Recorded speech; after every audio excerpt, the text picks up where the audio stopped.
एक महानुभाव बनाओ जिसको कहीं भी किसी समय मार सकता है, किसी समय अपमान कर सकता है। तुम्हें एक लगना चाहिए मेरे अवभाग्य है, खुशी है कि आज मेरे बड़े बाजार में मेरे पिता ने मुझे जूता मार दिया। कौन से स्थान पर, कौन सा बड़ा बाजार है? वही रजवाड़ा। अब वही मालूम है, उसी जगह हम तुम लाए थे, उसी रजवाड़े पर बाप आया और एक जूता मारा तुम्हें। कैसा लगा? क्या पैर छू सकोगे? क्या पेपर में निकलवा सकोगे? बाप का आशीर्वाद देते फोटो तो तुमने बहुत बार छपवाया, एक बार बाप का जूता मारते समय फोटो छपवा दो पेपर में, तो फिर मैं तुम्हें एक चमत्कार दिखाऊंगा। बाप के आशीर्वाद के फोटो छपवा दोगे?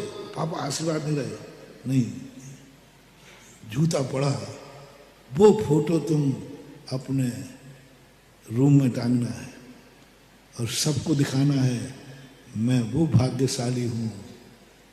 रजवाड़े का मेरे पास इतिहास है कि रजवाड़े के सामने मेरे बाप ने मुझे जूता मारा था, यही मेरा सौभाग्य, ये फोटो टंगा है।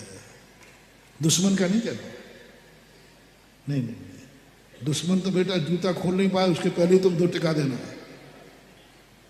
नहीं, मैं अपने भक्त को दुश्मन से नहीं पिटवाऊंगा। दुश्मन मेरे भक्त को पीठ को दिखाए, उसके पहले वो पिट जाएगा। नहीं, दुश्मन से नहीं, तुमसे छोटे से नहीं, नौकर से नहीं, पड़ोसी से नहीं, किसी से नहीं। बस मेरी तमन्ना है कि हर व्यक्ति अपने बाप से पिटी हुई फोटो अपने कमरे में टांगे, जेब में रखे, और हो सके तो आजकल मोबाइल में चलता है। कौन सा फोटो? अब मेरी तमन्ना है, अब इंदौर आया हूं तो तुम्हारी इच्छा थी वो है, हमारी भी तो कोई इच्छा है। मेरी इच्छा है कि मेरे हर भक्त के मोबाइल में वो फोटो हो जब कभी किसी ने रजवाड़े के सामने बाप ने जूता मारा हो, और उसके बाद गर्व से कह रहा है मैं वो भाग्यशाली हूं। जिस रजवाड़े के सामने दुनिया का सम्मान होता है, उस रजवाड़े में बाप ने मुझे जूते से सम्मान किया था, मैं वो भाग्यशाली हूं। क्या कर सकोगे? भाग्यशाली तुम्हें बोलना है, बाप को नहीं। बाप तो रोता हुआ कहता हाँ मेरी बेटा था तो था, लेकिन कम से कम मुझे जूता नहीं मारना चाहिए था। उसके 4 दोस्त खड़े थे, उसकी भी इज्जत थी, वो बाप को मैं बाद में सुधारूंगा। उस समय बाप क्या सोचेगा वो बात नहीं कह रहा हूं, बेटे को क्या सोचना है ये बता रहा हूं। कुछ भी नहीं अवभाग्य कर सकोगे कि बाप का हाथ पकड़ लोगे, पापा अब आप अपनी इज्जत संभालो, बहुत हो गया। मैंने बाप को इसलिए लगाया कि पहले तुम बाप से ही निपट लो, फिर मैं आ जाऊं। गुरु बना लिया, काय के लिए बना लिया? आशीर्वाद के लिए, प्रशंसा के लिए। महाराज आया है तो हमारा, अरे मैं ये करूंगा, मैं ये बनूंगा महाराज। ओहो, महाराज की तवे पर रोटियां मत सेंकना रे, गुरु की तवे की रोटी खाना पाप है। हो सके तो अपने तवे की रोटी गुरु महाराज को खिला देना। नहीं, गुरु बनाया है मैंने थप्पड़ खाने के लिए, आशीर्वाद के लिए नहीं। मेरी आलोचना करो महाराज, मेरी बुराई करो महाराज, कहो मैं पापी हूं।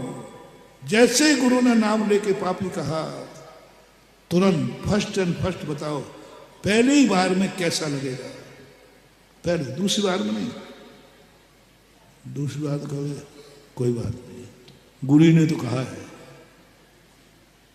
पहली बार मैं तुमसे कहूं एकदम नाम लेके, किसको पकड़ो? पंडित अरुण कुमार जी को पकड़ते, यही पंडित दिख रहे हैं। अरे मामला गड़बड़ हो जाएगा, विद्युत परिषद का भूतपूर्व अध्यक्ष है, सारी विद्युत परिषद की मीटिंग करवा देगा कि भैया देखो हम महाराज को गुरु मानते थे, उनकी बदौलत हम श्रवण संस्कृति संस्थान में सेवा दे रहे थे, और पुरस्कार मिथ्या मिला, वो भी इंदौर में। और महाराज ने मुझे पापी कह दिया, ए पापी पंडित।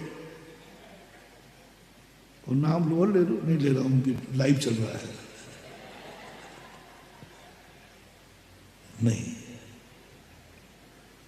एक दिन मैंने कहा था, आशीर्वाद तो साधु को, दुनिया को मिलता है, सज्जन दुर्जन सबको मिलता है, लेकिन थप्पड़ नियरेस्ट भक्त को मिलता है।